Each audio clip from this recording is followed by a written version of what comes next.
In today's video, I'm going to show how to replace the side mirrors on a 2022 or newer Hyundai Elantra. I have a 2022 Hyundai Elantra N, which has an integrated LED turn signal in each mirror. The steps shown for this model will be the same for all other Elantra trims.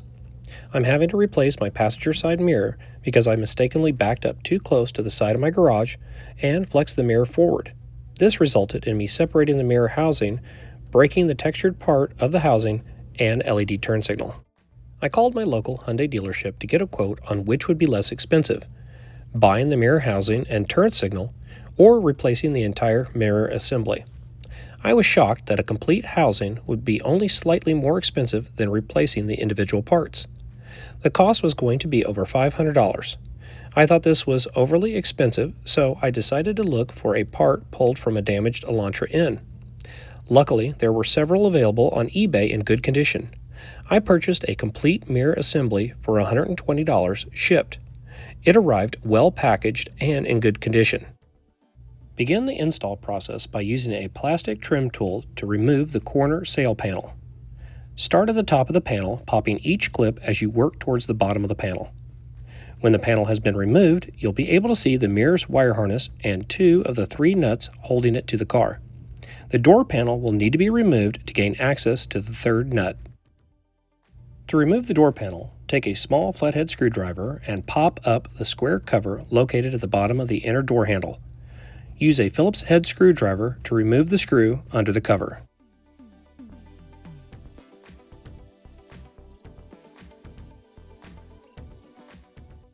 Move over to the lower corner of the door and again use a small flathead screwdriver to pop off the circular cover.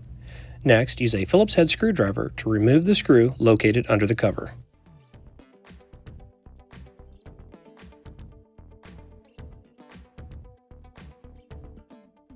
The panel can now be popped off the door. Using a plastic trim tool, pop the panel away from the door. I would suggest starting at the outer corner of the door and work along the lower half towards the opposite side. Once the bottom clips have been popped, you can pull the panel up at an angle and release the remaining clips. Then, pull the door panel up and out of the window track.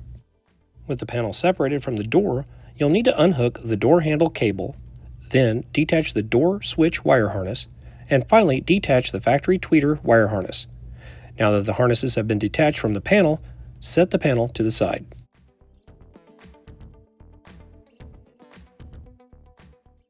After the door panel is off the car, you'll be able to access all 3 nuts holding the side of the mirror to the car. Using a 10mm socket, remove the 3 nuts. Then unhook the mirror's wire harness. Walk to the outside of the door and remove the mirror assembly from the car's door.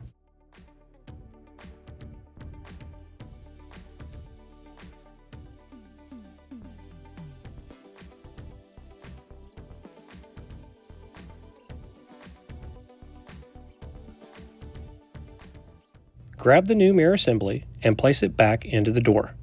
Make sure the 3 bolts line up correctly in the door and the mirror seal is pressed firmly into the door. Plug the mirror's wire harness back in. Go back to the inside of the door and screw on the 3 10mm nuts. Make sure all 3 are screwed in snug and double check the mirror seal against the door to ensure that it's fitted correctly.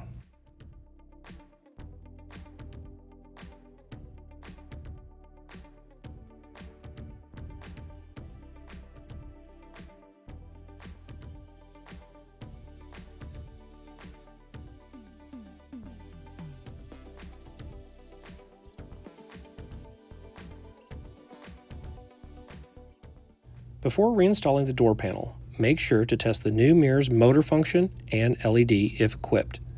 I tested both and both worked perfectly on the unit that I purchased.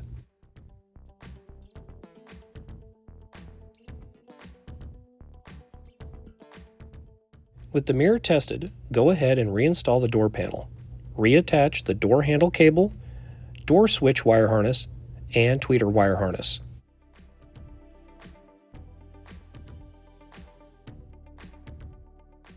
Set the door panel into the window track. I would suggest starting at the left side of the panel and work towards the right side. After the panel has been set into place, check to make sure that it fits flat against the door before popping the panel back into the door.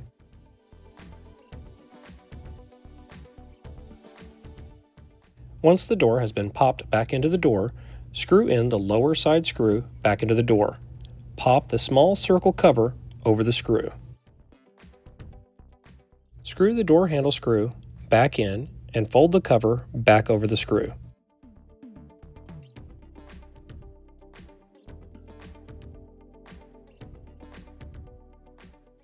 Finally, pop the door sail panel back into place. This completes the installation process. All in all, this was a pretty easy repair. I would highly recommend looking for a salvage unit over purchasing one from a dealership. You will save yourself a lot of money, and by purchasing a complete unit, a lot of time as well. Thank you for watching. Please like, share, and subscribe for more content.